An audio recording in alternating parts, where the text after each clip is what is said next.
I'm starting now. All right, so what we're going to do today, we are looking in our book. We're still going to solve equations with variables on both sides, but we're going to use our textbook just in case. So look at this. Miss Graham did this. Isn't she amazing? That way I can point to this book page, and it's in your page. You with me? All right, so we're still solving an equation with variables on both sides. And of course, they start off with these word problems. So remember those word problems that you were looking at yesterday on that page, and you're like, oh, word problems. Oh, look, I get out of the... Not a very good director. All right, so this is kind of what this costs. What this looks like. Why would you be able to use these equations when you're doing a word problem? All right, so if we look at the first one, and word problems, there's only a couple situations in which when you are looking at word problems that you rearrange what the words say. But in math, we use a lot of symbols. They're called numbers and plus signs and minus signs and times signs and parentheses and all that kind of stuff, right? So what we do with these word problems is you take out all those nappy words and we put symbols and numbers and stuff in them. And they replace all those words, and your story is told through a math problem. It does leave out some details like the names and all that kind of stuff. But anyway, all right, so if we read this about Andy's rental car charges the initial fee. Initial, what's that mean, initial fee? What's an initial fee? Anybody? What's your initial? The first letter of your name, right? Yeah. So if you're having an initial fee, it's the first fee that you're charged. So it's the first thing that happens. So if you go to Andy's car rental, before you rent the car, you're going to owe $20. First thing, without even driving off the lot. All right, so initial fee, oops, I need a pen. That's an important, circle that, initial fee. Let's bring it out here. What's an initial fee? First payment. Yeah, you go. We'll just call it the first thing, because it might not even be a payment. Call it the first thing that's going on. All right. Then, after the initial fee of $20, there's plus, that looks like a math word. Do you know if I said plus, do you think of the word plus or do you think of a plus sign? See that? Plus an additional fee of $30 per day to rent a car. So you start with $20 and then they're going to add $30 per hour or day. I can't remember what I'm saying. So Buddy's rental car charges an initial fee of $36 plus an additional $28 per day. Now, that's Buddy and there's Andy. And so their question is, for what number of days is the total cost charged the same? When you hear the word the same in math, what math symbol do you think of? An equal sign. So they want to know when Buddy's car rental equals Andy's car rental. So we're going to come up with this little math sentence. So, and I'm going to write it as I read it. Andy's car rental charges, what's the beginning fee? $20. Plus $30 per day. What's the word per mean in math a lot of times? What? Per? Oh, okay, let's unit rate, isn't it? It has a lot to do with unit rate. So if you're going to do, like if you're $30 per hour, what are you going to do? Like what if I did 5 hours? How would I figure it out? You would multiply. So a lot of times when it says that, you're going to do $30 per day, you are multiplying. So it's going to be plus $30. Now, I also like to use letters that mean something to the story. A lot of people just like to use the letter X because X is the most common variable. I like to use, since we're talking about days, I like to use like a D for day. So $20 plus $30 per day. Now, when you're going to use multiplication, when that word right here, per, means to multiply, am I going to put a time sign in there? No. Am I going to put a dot for a time sign? I'm not going to put anything. I am going to mush them together. So it's going to be $30 per day. Look at that. Starting with $20, I'm going to add $30 per day. It says the same story as that big long sentence, right? Okay. They want to know when Andy's car rental is the same as Buddy's. So I'm going to say, when does this one equal? And now we're going to write Buddy's car rental. So what is Buddy's car rental starting with? 36. $36 plus how much? 28. 28 D. per day. Ooh. Does that say that same story as that? Yes. No. There you go. Yes, it does. Yeah. $20 plus $30 a day. When is it the same as $36 plus $28 a day? It's the same thing, right? Now what are you going to do? How are we going to solve that? You're gonna do minus 20D. Why would you minus 28D? I like it. Because it's on the right, and you want to put your variables. I like variables on the left. Oops, can I put it right here? No, Why not? because that's not a variable. It's not a variable term. So I'm going to do minus. 28D. All right. So I'm left with 20 plus 2D. Yeah, 2D equals 36. and these zero out. All right. Now where are we at? Yeah, you. Two-step problem. So we got a minus 20 Not 20. or minus 2D? Minus 20. 2. Now we're at the money. I didn't say that. I didn't hear that. I did this one. All right. Left with 2D and 16.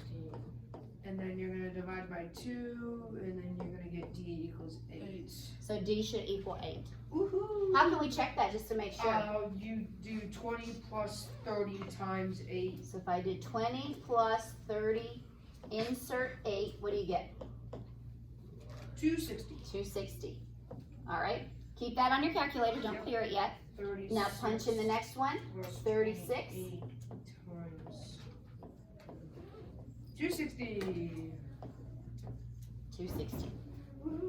So if you're going to keep it for over 8 days, this would be a good way to say, oh, well, when would I need to do, when would I switch? When is it best to use Andy's car rental? When is it best to use Buddy's car rental?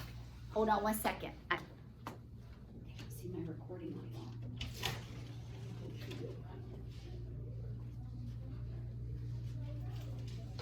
All right.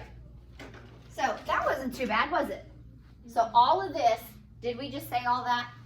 So your Yes. textbook kind of gave that all to you, didn't it? Yeah.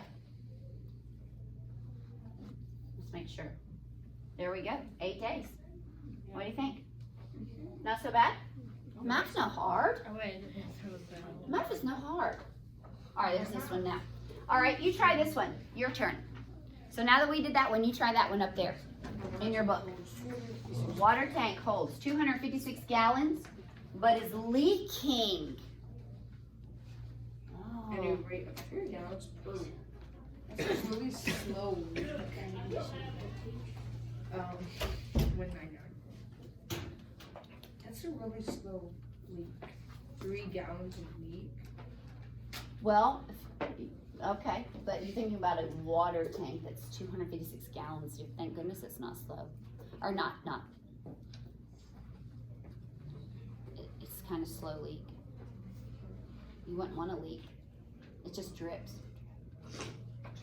Oh, I guess it's would be huge. I was thinking if it was like a milk carton for some reason. Could be.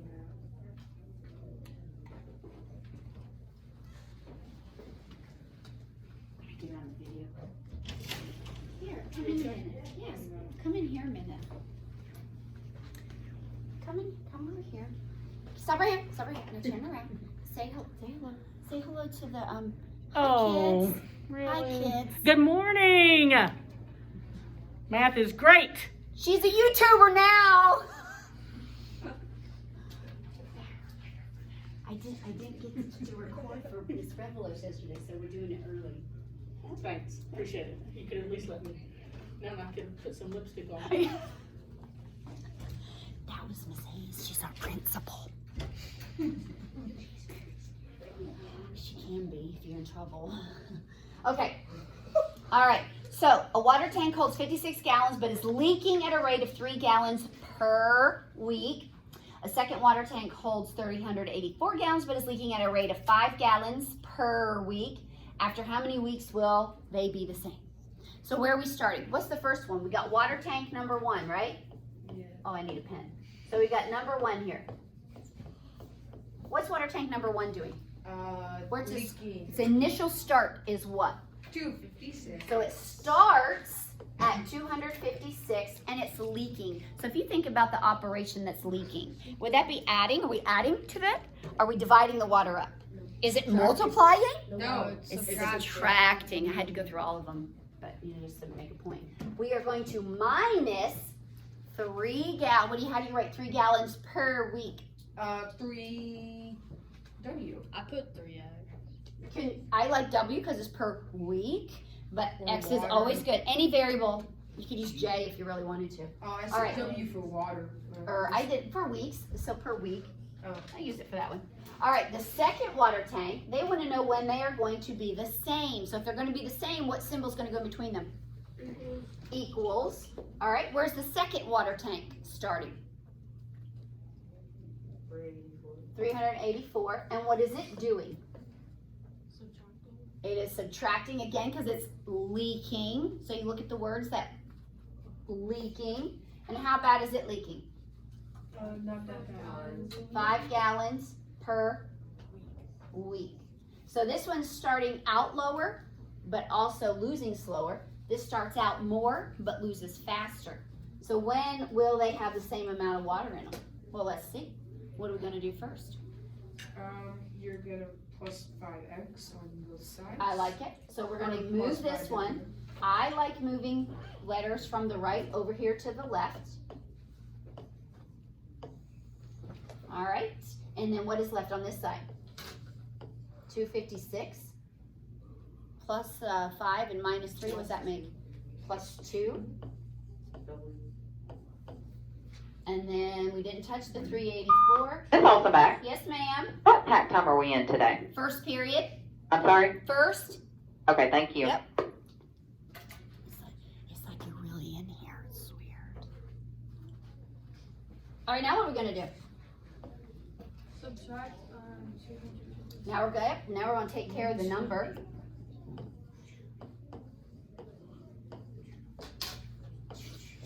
So we're left with 2W equals, oh Lord, 64. 128. I got 64. No, this one 2. oh good, that's what I got. Oh, That's what I got. final answer 64. That'd have been bad if I got it wrong because it's recording. Okay, now what? 64. 64. So what about 64? What's that answer? I don't know. Oh, that's Yeah. only weeks when they will, yeah. So I guess we could say in 64 weeks they will be the same. The tanks will Be different. be the same. I kind of use that, you know that race thing? You know in language arts when they say race, like to answer a question, you like restate the question in your answer. Answer site. Here you go. So when will they be, the two tanks be the same? In 64 weeks, the tanks will be the same. So I can basically take words straight from the question that they're asking. 64. All right. Writing a real world situation from an equation. Okay, so when you're thinking about this, they're going to give you this naked equation and you're going to come up with some random story that it might fit. Isn't that fun? It's very creative. All right, so step 1. The left side of the equation consists of a constant plus a variable term. It could represent the total cost of doing a job where an initial fee plus an hourly charge, kind of like plumbers. Plumbers will charge you if they come out and do nothing. One time we got this, they were literally there for 5 minutes because they had to replace this spigot and this tube about this long. Cost me $185. You could have done it yourself. Probably, but probably not. And it cost $185 for them to be at my house for 5 minutes. They didn't charge $185 for 5 minutes. They charged to come to my house. So that might be this one, where they charge $150 to show up and then $25 per hour. Could have been something like that. And a lot of times they'll charge that if you get in like 1 minute, you're in the hour. So it could kind of sort of been like that one. Whereas if I called my friend Joe, He's a plumber, and he was actually, this is really crazy too. He's a neighbor now, and he's a kid that I taught when he was 12 years old in the 7th grade. And now he's my plumber. Isn't that cool? That's so cool. Anyway, so he doesn't charge as much because, you know, I taught him all the math that he knows because I was the 7th grade math teacher, and that's when you learn everything is in middle school math. So he might only charge me $55 an hour. That would be an example. So I have an initial fee. All right, so anyway, so that's my story. Let's go back to this one because this is where it's important. The right side of the equation consists of a variable term.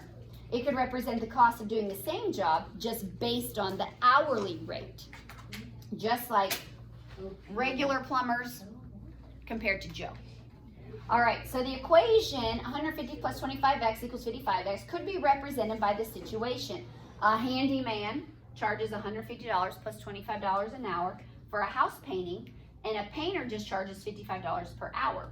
So if you figure out how many hours would it take them to be the same? So that would be a good question, a good example, right? All right. I gotta try and get this pulled back up. All right, your turn. All right, so you think about it. So on that your turn thing, here's the real world. Here's the real world situation. What do you think that could be? Does anybody have any good ideas? Any good stories that they might have to go with that situation? Right, a real world situation that can be modeled by the equation 30x equals 48 plus 22x. 48 plus 22x. What could go with that? What could go with that? What do you think charges Ooh, I got one. Tell us. Well, what can you think of one? Because that's my word. I'm thinking right now, like of a foot massage. And somebody might charge $30 an hour to rub your feet. That's a price. That would be so worth it because it usually takes, you know. But say like if I go to a friend and she would rub my feet, but she doesn't have any of the materials, she could say, well, go buy the stuff for $48 and then I'll rub your feet for $22 an hour. That's. But you have to go buy all the stuff, you know, the lotion and the Yeah, that's my word. scrubbies and the nail files and the clippers and I keep looking down at my feet thinking, girlfriend, you need to go to this person. With my furniture toes down there with dropping furniture, my toenails look awful. Look at them. Y'all, look at, I dropped furniture on my toes. Can you see those? Look at that. That is a damaged toenail bed. And that one, I dropped something from a bed, and that's a dresser. You gotta be careful. Don't be dropping furniture on your toes. It hurts. All right, so any kind of story where you might have a comparison of just a per amount of days compared to an initial fee plus something else. All right, you ready for the next one? Wait, All right. Told us your little. At the toenail place. Like if I go to the toenail place, they already have the stuff, so they might just charge $30 an hour. Whereas if I went to my friend, she'd be like, well, you need to go to Sally's and get all the toenail stuff, and then I'll do it for $22 an hour. That's not worth it. It's like a lot of money. That's much more money. Okay, so this is what you're going to be working on. That's all. This is going to be what's required, 1 through 6. If you want to get some extra points on your weekly Canvas assignment, which is we're on week 3, right? You can earn 6 extra points on week 3 homework if you complete 7 through 12. Some people need those 3 points. That's Some people need those 3 points. Yeah, on week 3, some people need 6 points. and then And if you do these and you want to come back over here and do 3 more problems, because they're really not that difficult. Are they really that difficult? yes. Yeah. No, they are not. They're all short response. Is that they're okay?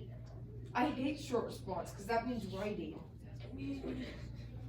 I already have an ELA class. Okay.